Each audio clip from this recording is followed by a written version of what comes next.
Dream Fock के बारे में।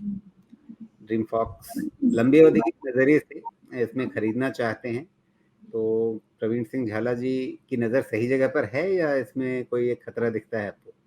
भाई साहब, इसका बिज़नेस मुझे बहुत पसंद है। ये जो एग्रीगेटर्स हैं मुझे बहुत पसंद है, लेकिन भगवान ने इतना खराब रिज़ल्ट पैथेटिक रिज़ल्ट क्यों दिया, मैं समझ ही नहीं पाया।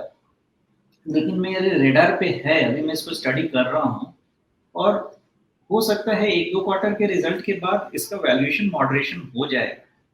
पिछली बार का रिज़ल्ट तो मैं नहीं समझ पे आया पाया, लेकिन अभी भी इसको मैंने रेडार पे रखा है, बिज़नेस अच्छा है। ये बात है कि अभी 500 है ना, इसका वैल्यूएशन कम्फर्ट 400 के पास ही रहेगा। उसके पहले वैल्यूएशन कम्फर्ट नहीं आ रहा है मुझे। अच्छा, ये जो लेकिन लगभग 800 से घट के सीधा ये 600 के नीचे आया था, ये वही रिजल्ट वाला इम्पैक्ट है क्या? हाँ, हाँ, उसी दिन पे है, चूँकि मैं कंपनी को ट्रैक कर रहा हूँ काफ़ी समय। अब आप फिर पूछेंगे, मैं तो बोलता ही हूँ, मैं आईपीओ नहीं लेता हूँ, लेकिन आईपीओ के बाद जो भी कंपनी गिरती है, मैं बिल्कुल आराम से जाके अच्छे सेक्टर वाले ट्रैक करता हूँ। मैं इनको ट्रैक करके ट्रैकर में रखा है मैंने इनको। तो मुझे बिज़नेस पसंद है, काम पसंद है इनका, लेकिन पिछली बार शायद फ्रेंज़ी में बहुत ज़्यादा चल गया। अब यहाँ से इसकी 2 सूरत बनती है, अगर 400 के पास मिला तो मेरा फंडामेंटल कम्फर्ट आ जाता है, वैल्यूएशन कम्फर्ट आ जाता है, बिकॉज़ फ्यूचरिस्टिक बिज़नेस है। लेकिन होगा क्या, मुझे जैसा लग रहा है कि शायद एक होप रैली आ सकती है, एज़ लॉन्ग एज़ 480 वाला लो होल्ड करता है। क्यों? क्योंकि जो इसमें जो सबसे थोड़ा ताज़ा लो बना है अभी 28 अगस्त को। जी, इसमें पॉसिबिलिटी है कि ये गैप को चेज़ करने के लिए 620 तक जाए, पॉसिबिलिटी है, गारंटी कोई चीज़ की नहीं होती लाइफ में। तो हो सकता है कि वहाँ पे जाए और 620 से 650 के रेंज में पीक आउट हो जाए और फिर से उसके बाद नीचे आए और अपना कहीं पे एक कॉन्क्रीट बॉटम फाइंड आउट करने की कोशिश करे। ये अंदाज़ा है, लेकिन और ये बहुत बड़ा लेकिन है कि 480 के नीचे 20% तक का करेक्शन पॉसिबल है। जी।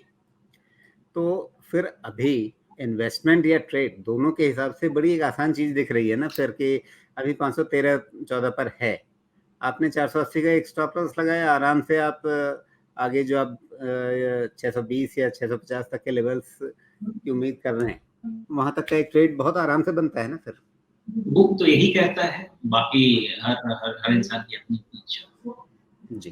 अब वापस वही बात कि ये कोई हमारा रिकमेंडेशन नहीं है कि आप ऐसा कर लीजिए, लेकिन जो चीज़ें सामने स्क्रीन पे दिख रही हैं, उनके हिसाब से जो बहुत एक स्वाभाविक रिएक्शन होता है, उसके आधार पर मैंने ये सवाल पूछा है।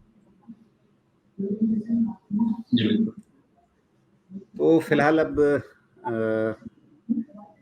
ड्रीम फॉक्स के बारे में अभी सुमेश जी ने बता दिया कि कंपनी इनको अच्छी लग रही है। चार्ट्स पे जो चीज़ें दिख रही हैं, खतरे की एक सीधी-सीधी लकीर है, वो 200 डे मूविंग एवरेज जो मैं लाल रंग में रेखा यहाँ पे चार्ट पे खींच के रखता हूँ, वो भी आपको साफ-साफ दिख रही है। मतलब जो रिसेंट बॉटम है और ये जो लाल लकीर दिख रही है, वो लगभग एक ही साथ है। तो उसके हिसाब से आप नज़र रखिए इस पे और जो आपको रणनीति बेहतर लगे लंबी अवधि के लिए आप खरीदना भी चाहते हैं, तो इस लकीर का लाल लकीर का ध्यान रखिएगा या 480 के लो का जो 28 अगस्त का लो है उसका ध्यान रखिएगा, क्योंकि उसके नीचे फिर मतलब ये है कि कहीं कुछ दिक्कत है कंपनी के कामकाज में भी या जैसी संभावनाएं दिख रही थी पहले वैसी संभावनाएं अब नहीं दिखेंगी, इसलिए बाजार उस चीज को भी डिस्काउंट करेगा। कुछ ना कुछ तो गड़बड़ होगी तभी उसके नीचे जाएगा।